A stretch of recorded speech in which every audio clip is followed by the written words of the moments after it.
মাননীয় স্পিকার, কিছুক্ষণ আগে আমাদের সর্বশ্রদ্ধেয় মাননীয় সংসদ আন্দালিব রহমান পার্থ যখন বক্তব্য দিচ্ছিলেন, উনি যখন বললেন যে সংবিধান যারা ছুঁড়ে ফেলতে চায় তাদেরকে স্বাধীনতা বিরোধীর সাথে উনি অ্যালাইন করলেন, ট্যাগ করলেন মাননীয় স্পিকার। এবং তখন ট্রেজারি বেঞ্চের সম্মানিত মাননীয় মন্ত্রী যারা ছিলেন তারা সেটাকে টেবিল চাপড়িয়ে সেটাকে সমর্থন দিলেন। মাননীয় স্পিকার, গণতন্ত্রের জন্য যিনি আপোষহীন লড়াই করে গিয়েছেন বেগম জিয়া, উনি বলেছিলেন যেদিন জনতার সরকার প্রতিষ্ঠিত হবে, যেদিন এই পার্লামেন্ট জনতার সরকারের কাছে যাবে, এদিন এই সংবিধানকে ছুঁড়ে ফেলা হবে। ট্রেজারি বেঞ্চের যে মন্ত্রীরা ছিলেন তারা দীর্ঘদিন, তাদের সারা জীবন তারা বেগম জিয়ার সাথে রাজনীতি করেছেন। এই সংবিধান ছুঁড়ে ফেলার সাথে স্বাধীনতা যুদ্ধাপরাধীর অ্যালাইন করার যেটার হাততালি তারা দিয়েছেন, সেটির মধ্য দিয়ে বেগম জিয়াকে তারা মূলত হচ্ছে অপমান করেছেন কিনা তারা সেটা ভেবে দেখবেন। মাননীয় স্পিকার, আমি বক্তব্য দেওয়ার জন্য অনেক কিছু রেডি করে নিয়ে এসেছিলাম। আমরা আইনমন্ত্রী বলেছেন রুশু পড়ার জন্য, তারপরে হচ্ছে হবস পড়ার জন্য, মদিনা সনদ পড়ার জন্য পড়েছিলাম। কিন্তু আন্দালিব রহমান পার্থ সাহেব যে বক্তব্য দিয়েছেন, আমরা ক্লাস 8-9-এ যে ডিবেট করতাম সেটি রিভার্টাল দিলে 20 মিনিট সময় লাগবে। মাননীয় স্পিকার, আমি ওনার বক্তব্যে রিভার্টাল দিচ্ছি।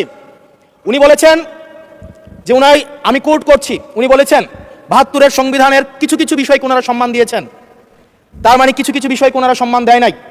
তার মানে এই অভ্যুত্থানের পরে এই সংবিধানের কিছু অংশ ওনারা মেনেছেন, কিছু অংশ ওনারা মানেন নাই।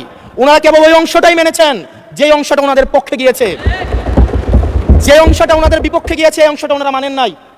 মাননীয় স্পিকার, এই ধরনের প্রকৃতি সম্পন্ন যারা আছে বাংলাদেশের পার্লামেন্ট, যারা দেখছেন তারা সিদ্ধান্ত নেবেন, যারা কখনো কখনো কনফরমিস্ট, যারা কখনো কখনো রিফর্মিস্ট, তারা মূলত হচ্ছে অপরচুনিস্ট। এখন আমি সংবিধানের কিছু কিছু ধারা মানবো, কিছু কিছু ধারা মানবো না। আমি কখনো কখনো সাংবিধানিক, কখনো কখনো আমি অসাংবিধানিক। মাননীয় স্পিকার, যখন ডক্ট্রিন অফ নেসেসিটির প্রশ্ন আসে, মাননীয় স্পিকার, এই এক্সিস্টিং সংবিধান অনুযায়ী যখন 7A এবং 7B বলবৎ থাকে, সেই জায়গা থেকে আইনজ্ঞরা, মাননীয় স্বরাষ্ট্রমন্ত্রী উনি থাকলে ভালো হতো। ডক্ট্রিন অফ নেসেসিটি মাননীয় স্পিকার 48-3 অনুযায়ী রাষ্ট্রপতি সুপ্রিম কোর্টের মাধ্যমে একটা এই 106-এর অ্যাডভাইজরি একটা রুল আছে মাননীয় স্পিকার। এই অ্যাডভাইজরি রুলের মাধ্যমে সংবিধানের ফান্ডামেন্টাল কোনো বিষয় কম্প্রোমাইজ করা যায় না। মাননীয় স্পিকার, যদি আমি এই সংবিধান মানি তাহলে এই অন্তর্বর্তীকালীন সরকারের বৈধতা প্রশ্নবিদ্ধ হয়। মাননীয় স্পিকার, মাননীয় স্পিকার, যদি এই সংবিধানকে আমি ধারণ করতে চাই, মেনে চলতে চাই, সেদিন 64 বিধি অনুযায়ী অ্যাটর্নি জেনারেল নিয়োগ দেওয়া হয়েছিল 6 আগস্ট। মাননীয় স্পিকার, এই সংসদে প্রশ্ন রাখতে চাই, তৎকালীন বর্তমান রাষ্ট্রপতি চুপ্পু, তখন বলা হয়েছে অ্যাটর্নি জেনারেল নিয়োগ দেওয়ার ক্ষেত্রে প্রধানমন্ত্রীর সাথে আলোচনা করতে হবে। সেদিন কোন প্রধানমন্ত্রীর সাথে আলোচনা করা হয়েছিল সেটা আমাদেরকে অ্যাটর্নি জেনারেল জানাবেন। আমাদেরকে অ্যাটর্নি জেনারেল জানাবেন যেই হিয়ারিংটা হয়েছিল এই হিয়ারিংয়ে উনি উপস্থিত ছিলেন কিনা।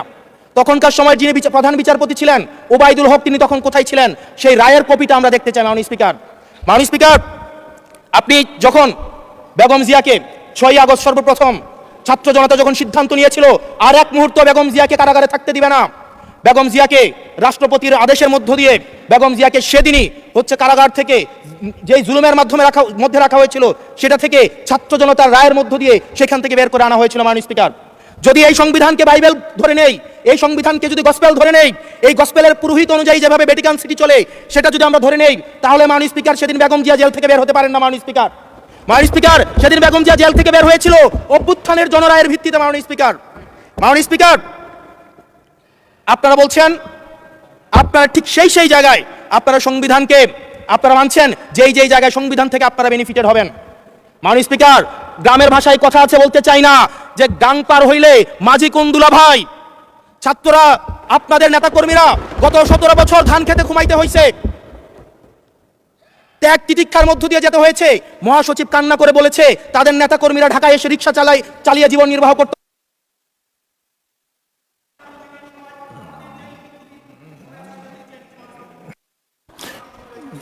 এক মিনিট বলেন। মাননীয় স্পিকার, আজকে দেখেন, আজকে লক্ষ লক্ষ নেতাকর্মী তাদের রক্ত দিয়েছে।